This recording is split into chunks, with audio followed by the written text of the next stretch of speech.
Hello everyone and welcome back to another video. Today I've been thinking about this because mainly, and I'll show you why I've been thinking about it. Just permaculture principles. I know we've talked about it on the podcast, but I'd like to talk about it here as well. One thing that made me really start thinking about it is we have this tree, and the leaves fall, and the leaves usually just stay underneath it. It's right where my chicken coop is, and I haven't really done anything about it before. A few weeks ago, I think it might have been two months ago now, and I was like, hey, let me just rake all this stuff up, and I'm sure the chickens and ducks will go through it, because the ducks were being over and they just needed some extra things to keep their attention.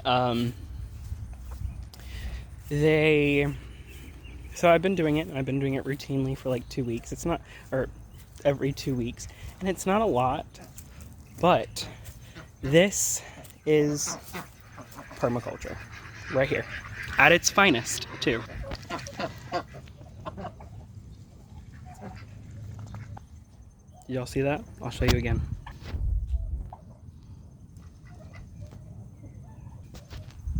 Where there was leaves and sticks and vines growing from an ivy, no more. There's grass being grown there.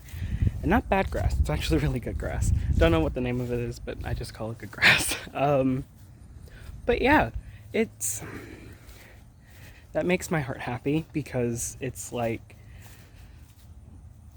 opening up a whole new thing. Let me sit down here. Let me sit down.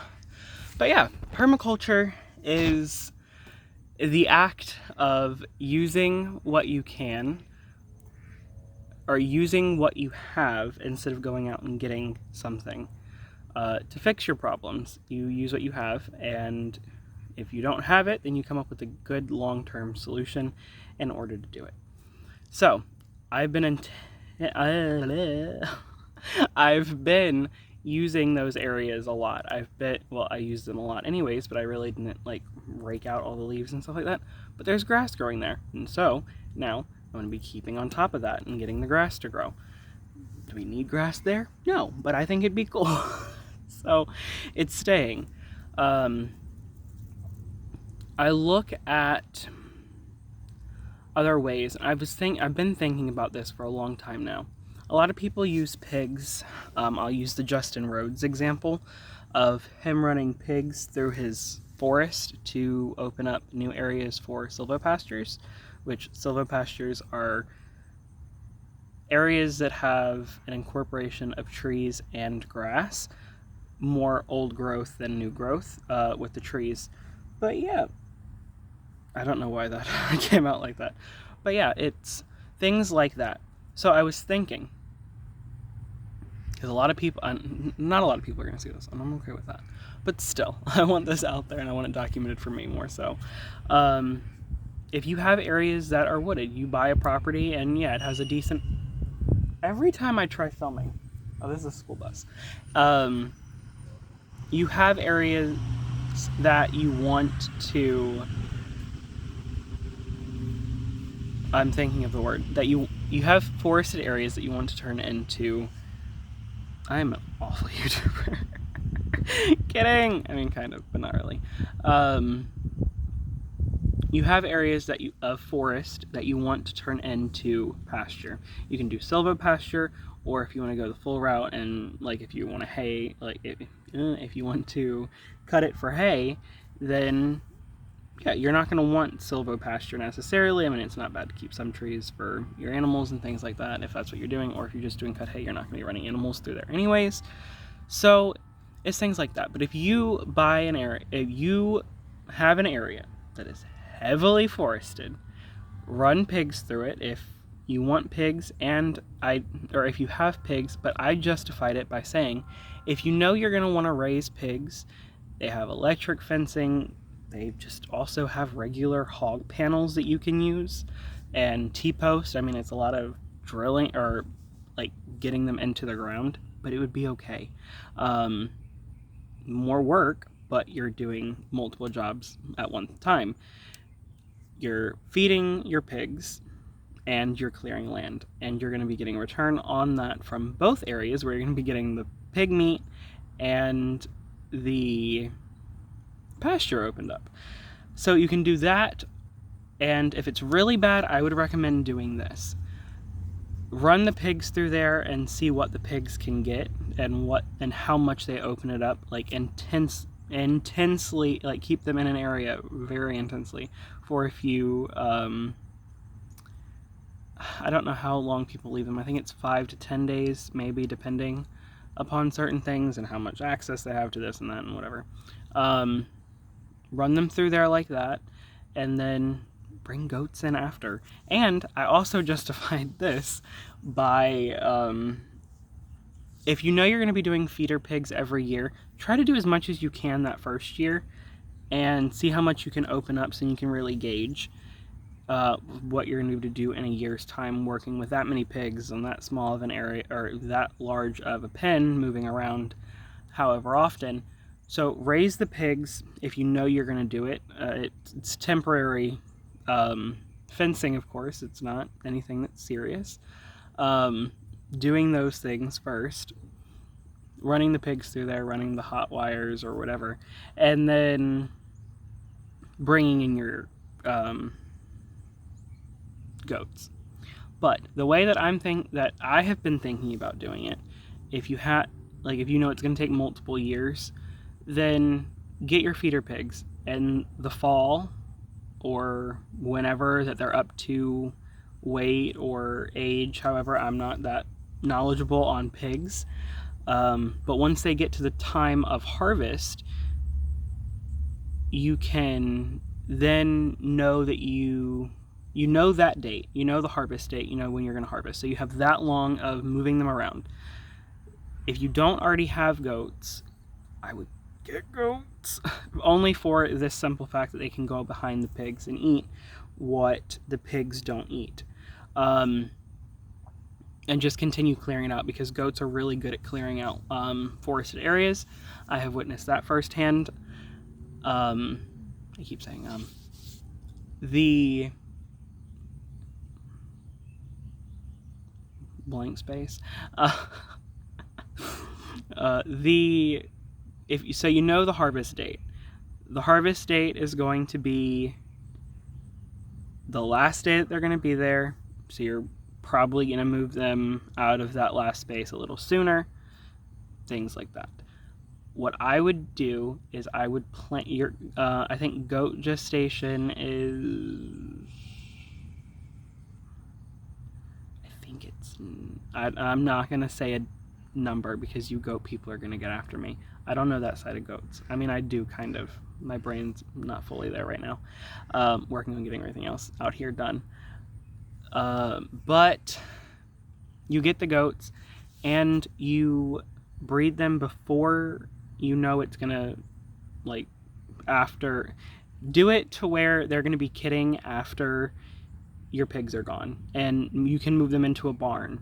And then, you're thinking about it this way, you can have all of those goats out in the forest, clearing even more land. If you're going to be milking your does in the mornings, you can still have them out doing all of that same stuff. But you're going to be getting milk. You're going to be, okay. With that process of running the goats, the pigs, and all that, getting them for however many years, whatever.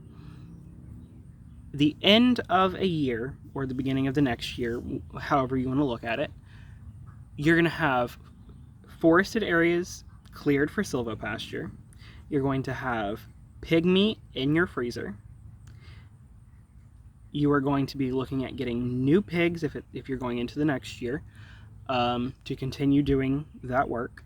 You're going to have your goats, which if you're milking them, you're going to be getting the milk. You're going to be getting the byproducts of the milk, which can be ice cream, cheese, butter, and I said cheese, milk, obviously, or of the milk, whatever else that yogurt, you can, so many things that go milk. Look into that. And you have all of that coming from just wanting to clear one area. And you get into the side of it where you're countering feed bills by feeding of it.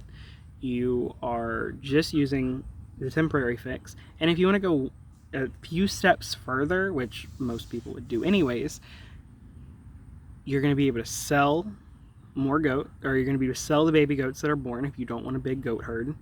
You would have to keep a buck, which for some people that's a downside, and you would probably have to keep a wether with it because you wouldn't want them to be together the whole year, or you wouldn't want them in with the female so they're not just having kids spontaneously.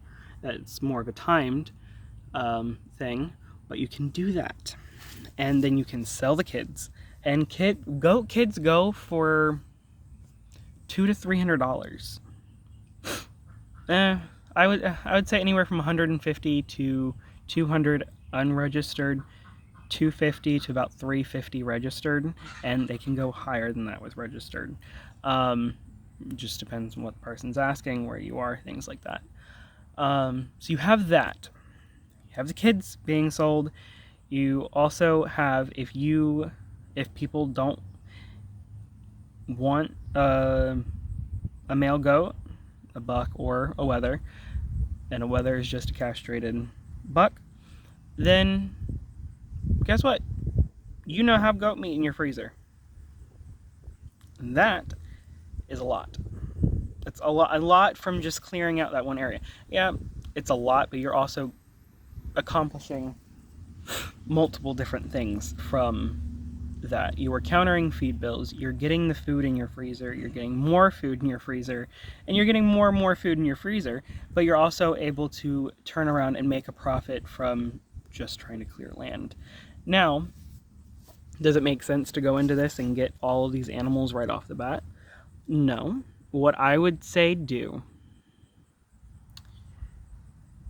if it was me, this is what I would do. You have an area, and I don't have that area, but you have an area that you need cleared. I would get the feeder pigs. I would get probably between 2 and 3, probably just 2, because it is the last, because it would be the first time that I'm raising pigs. I would get 1, or not 1, I would get 2 and run them through and see what they can do. I would get, I'm going to say 4 goats, and I would probably do, yeah, I would do a buck and 3 does. So then you could expand, so you can expand your herd. And then what I would do is see what 2 pigs can do, see how much freezer, or see what you get from that, how much extra freezer space you have, and then on the next year you can always add. If you're getting the buck and you're getting the 3 does, you can always breed those. I mean, you're probably going to breed them anyways, but you're going to be getting milk, you're going to be selling the kid, you're going to be able to get the kids, you're going to be able to keep some kids if you want to expand your herd. Like, you're like, oh, I really like how the goats are doing, but I really don't want to get, I like how the pigs and the goats are doing, but I don't necessarily want to get more pigs. The goats are more manageable for me. Or you're on the other side of the fence saying, I don't want any more goats because it's an all year thing, but I would rather get more pigs and get another freezer. So there are balances where you can find certain things like that, and that's really important to look for, I would say, is trying to find out what your long-term goals are and stick to, and not stick to them in the sense, yeah, you're probably going to have to, if you don't want to get goats, but you really don't want to deal with pigs, goats would be a good option to clearing the forest. They're not going to get around and root up the ground, but there are other options to that. You can run ducks behind them, and ducks aerate the soil. I would keep them on smaller areas and just move them once a day throughout. So get them a little bit later than you would get your goat, or start rotating them a little bit later than you would rotate your goats. Just so I would do it like on a 4-day thing, or an 8-day, depending on what I was doing. I keep saying that.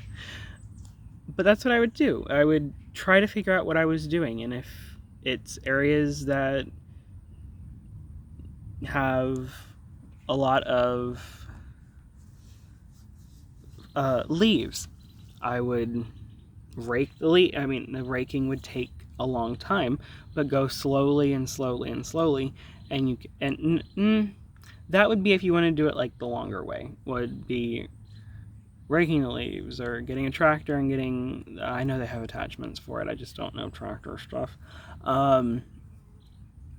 getting one of the things behind it and raking out everything, like all the underbrush, the new growth.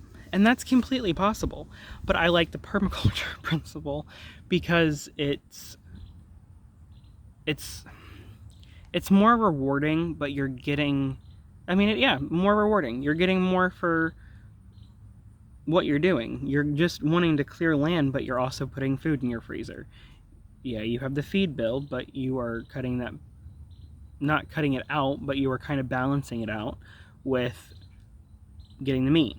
You're getting the goats, yeah, that's a purchase cost, or if you already have goats and it's not a purchase cost, you're still getting the feed, but you're also cutting out feed by having them eating your forest. Things like that. I know a lot of my videos have been talks and things like that recently, but this stuff is so important, and I really don't have a lot of things to show right now, and so this is what we're doing, because these ideas circle in my head all the time. So yeah, I just want this to be a place for people to learn. I want this to be a place for people to do what they're doing. If you have any questions, I can link the permaculture video below, and you can go watch that. That would be a really good one to go watch.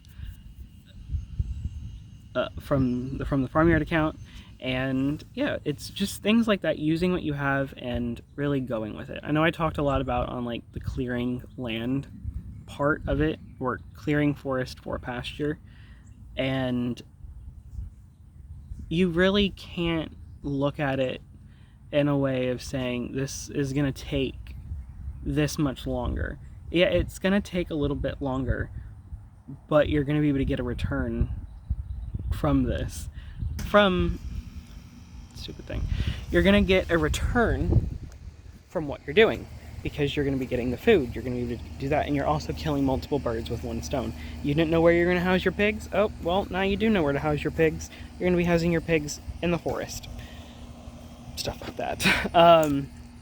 But yeah, it's a lot. I know my brain probably did not do a good job of explaining any of this, but it's what circulates in it all the time. I would love to hear more of what you guys are thinking, or like to know what you guys would want to hear from the channel right now, or different principles. If you want to know more on the permaculture thing, just leave what you would want to know, or how can I use this in a permaculture principle, and I would love to help. This is what it's already circling in my head anyways, so I would love to help you guys figure that out, and to best figure out a plan for what you're doing. But yeah, thank you guys for watching, and I will see you in the next one. Bye, y'all. And sorry for it being so sporadic, but like, thank y'all. And all the ums and everything else. Thank you. Bye.